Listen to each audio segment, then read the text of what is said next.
Ben ritrovati cari amici per questo nuovo appuntamento con il meteo. Iniziando la settimana natalizia risulta interessante capire cosa accadrà appunto tra Natale e Santo Stefano. Con la prima mappa in quota siamo attorno ai 5500 metri, possiamo notare con i colori in verde la discesa di una saccatura. Si tratta di una saccatura nord atlantica che innescherà correnti da sud-ovest e noi quando le correnti in quota sono da sud-ovest è sintomatico di un peggioramento del tempo che appunto interesserà questa settimana natalizia.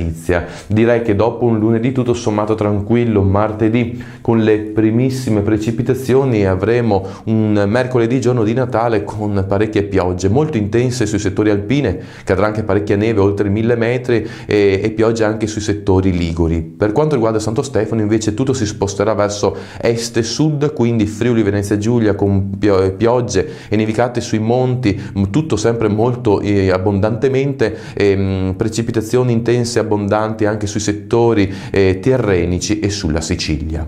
In sostanza avremo una settimana natalizia del sapore prettamente autunnale. Per quanto riguarda il freddo sembra ancora lontano, quindi dovremo un attimo abituarci ad una fase appunto piovosa che interesserà parecchi giorni. Con ora ho detto tutto, auguro a voi tutti e ai vostri familiari un sereno Natale. Se avete tempo e voglia ci vediamo nel prossimo appuntamento.